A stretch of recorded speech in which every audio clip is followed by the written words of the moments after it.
बिस्मिल्लाहिर्रहमानिर्रहीम।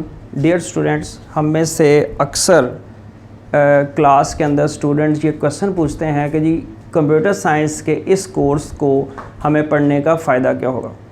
तो मैं आपको ये बताता चलूँ कि ये जो कंप्यूटर साइंस का कोर्स है जो कि आप बोर्ड में अपीयर होंगे क्लास 9 में, ये असल में उन स्टूडेंट्स के लिए है जो कि फ्यूचर के अंदर सॉफ्टवेयर प्रोग्रामिंग, सॉफ्टवेयर डेवलपमेंट या सिस्टम डेवलपमेंट को एज आ कैरियर लेना चाहते हैं। सो आज हमारा पहला लेसन है और इस लेसन में मेरी तरफ से यानी कि मकसूद अहमद की तरफ से आपको खुशामदीद। इस लेसन के अंदर हम जो टॉपिक डिस्कस करेंगे, अगर आप बोर्ड की तरफ आएँ, यूनिट नंबर 1 से स्टार्ट करेंगे और लेक्चर नंबर 1 में आज हम टॉपिक नंबर 1.1 डिस्कस करेंगे, जिसमें 2 सब टॉपिक्स होंगे। Number 1 problem solving and number 2 strategies to develop a problem. Dear students, किसी भी सिचुएशन में, चाहे वो आम लाइफ में हो, चाहे वो कंप्यूटर प्रोग्राम में हो, इवन कि आप कोई किसी भी फील्ड में हो, तो किसी ना किसी स्टेज के ऊपर आपको प्रॉब्लम से वास्ता पड़ सकता है।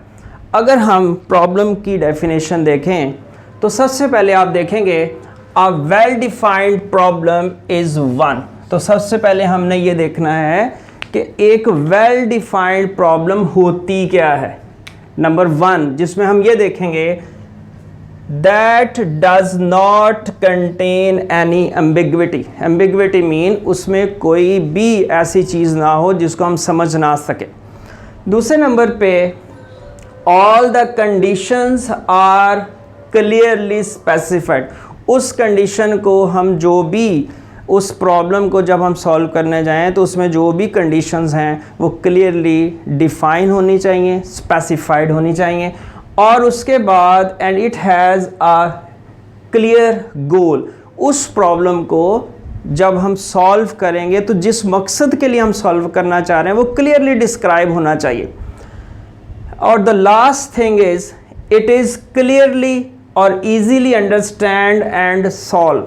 और वो जो प्रॉब्लम है वो आसानी के साथ समझी जा सके और उसको हम इजीली सॉल्व भी कर सकें।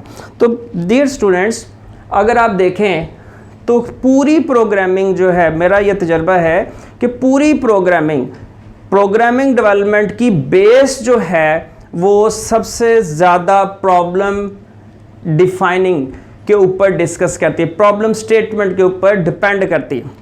आइंस्टाइन ने एक दफ़ा कहा था कि अगर मुझे ये बताया जाए कि 1 घंटे बाद ये दुनिया तबाह होने वाली है तो मैं 59 मिनट्स डिफ़ाइन करने में लगाऊंगा, उसकी प्लानिंग करने में लगाऊंगा और 1 मिनट लगाऊंगा हर चीज़ समेटने के लिए।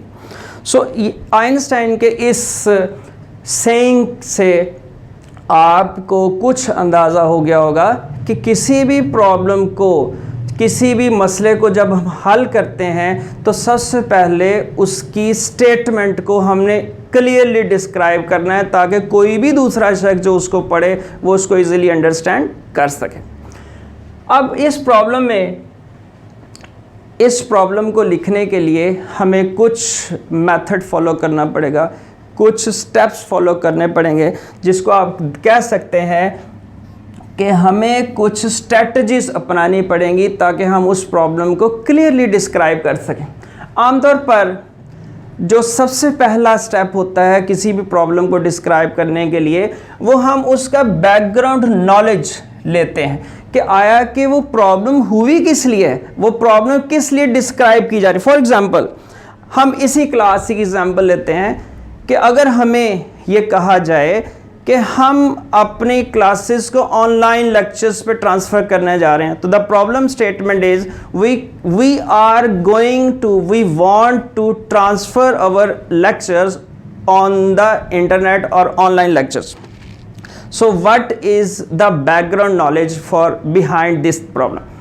बैकग्राउंड नॉलेज इसमें यह है कि we are facing certain limitations by the government. So इसके हवाले से आप देखें तो हमें सबसे पहले बैकग्राउंड नॉलेज लेना पड़ेगा और बैकग्राउंड नॉलेज लेते हुए हम ट्राई करेंगे ये जानने के लिए कि व्हाट इज द सिचुएशन, वो क्या सूरत हाल है, वो क्या हालत है, और एंड सर्कमस्टांसेस, और क्या सर्कमस्टांसेस हैं जिसकी वजह से वो प्रॉब्लम अराइज हुआ है, जिसकी वजह से वो प्रॉब्लम अराइज हुआ है। फॉर एग्जांपल, आप एक अच्छे प्रोग्रामर हैं, आपने अपनी एक प्रोग्रामिंग की फर्म खोली हुई है और आपके पास एक जनरल स्टोर वाला शख्स आ जाता है कि जनाब मुझे अपना जनरल स्टोर ऑनलाइन करना है।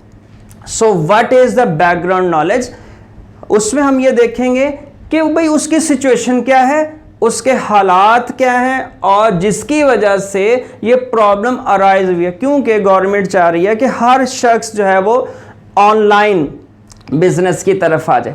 जब हम अपनी प्रॉब्लम के बारे में बैकग्राउंड नॉलेज गेन कर लेंगे, जिसमें number 1 what is the situation, उसकी सिचुएशन क्या है, नंबर 2 उसके हालात क्या हैं, सर्कमस्टांसेस क्या हैं जिनके अंदर ये प्रॉब्लम आ गई है, तो फिर हम देखेंगे उसकी वजह से हमें क्या क्या मिलता है। नंबर 1 हम आइडेंटिफाई करने के काबिल हो सकेंगे कि प्रॉब्लम है क्या।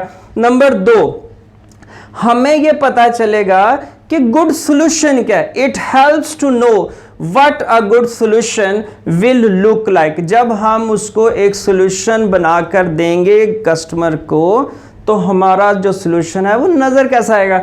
और उसके बाद यह है कि how shall we be able to measure the solution, हम उस सॉल्यूशन को किस तरह से देखेंगे कि आया कि वो हमारा मसला हल कर रहा है या नहीं कर रहा। सो बेटा डियर स्टूडेंट्स, आपने देखा कि जब हम कोई भी प्रॉब्लम को डिफाइन करने जा रहे हैं और वो problem should be well defined, तो उसके लिए सबसे पहले हमें उसका बैकग्राउंड नॉलेज गेन करना पड़ेगा। इसके बाद बैकग्राउंड नॉलेज को गेन करने के लिए अगला जो स्टेप आता है वो है हम गैस यूज करते हैं। ठीक है जी, और गैस क्या करेगा, it is based upon the past experience. For example, आप एक मंझे हुए प्रोग्रामर हैं, आप एक बहुत अच्छे वेल डेवलप्ड प्रोग्रामर हैं और आप काफ़ी सारी सिचुएशंस को हैंडल कर चुके हैं, तो फिर हम अपने पास्ट एक्सपीरियंस को सामने लाते हुए उस सिचुएशन के मुताबिक, सर्कमस्टांसेस के मुताबिक अपनी प्रॉब्लम को क्लियरली डिस्क्राइब कर सकते हैं। इसके बाद अगर आप या तीसरा स्टेप देखें तो वी ड्रॉ अ पिक्चर। हम अपने मसले को हल करने के लिए पिक्चर को ड्रॉ कर सकते हैं। अगर प्रॉब्लम वेल डिफाइंड नहीं है तो हम पिक्चर कर सकते हैं ड्रॉ, ताकि जिसको हम पिक्टोग्राफ कहते हैं, और ताकि हम अपनी इंफॉर्मेशन को क्लियरली डिस्क्राइब कर सकें। आमतौर पे जो पिक्चर्स हैं, pictures shows pictorial representation of a problem. अब पिक्टोरियल रिप्रेजेंटेशन की एग्जांपल हम इस तरह से ले सकते हैं कि अगर आपके पास एक रास्ता है जहां पर पैदल चलने वालों को मना कर दिया गया, तो हम लिखते हैं जनाब इस रास्ते से पैदल चलने वाले नहीं जा सकते। अब उर्दू में लिखा, हमने लिखा जी pedestrians can not walk through this way, हमने इंग्लिश में लिखा। लेकिन एक तीसरा शख्स ऐसा है जिसको समझ ही नहीं है कि उर्दू और इंग्लिश है क्या, तो हम एक पिक्चर ड्रॉ करके बता सकते हैं कि इस रास्ते से पैदल चलने वाले नहीं जा सकते। लाइक मैं कोशिश करता हूँ कि तस्वीर को सही, मसलन अगर आपके पास ये एक रास्ता है तो हम यहाँ पर एक शख्स को बनाकर और पैदल चलने वाले शख्स को और ऊपर क्रॉस लगा सकते हैं कि इस रास्ते से पैदल चलने वाला नहीं जा सकता। तो डियर स्टूडेंट्स, इस पॉइंट के सिर्फ यही जो लुब्बे लबाब है वो ये है कि figure shows pictorial representation of a problem. इस वाले टॉपिक को आगे हम फर्दर और डिस्कस करेंगे इंशाल्लाह नेक्स्ट लेक्चर के अंदर। और आई होप कि अभी आपको जो मैंने बताया है ये बेहतर होगा। आप प्लीज़ इसको थोड़ा सा करें और इंशाल्लाह नेक्स्ट टाइम हम इससे नेक्स्ट लेकर चलेंगे। Thank you very much.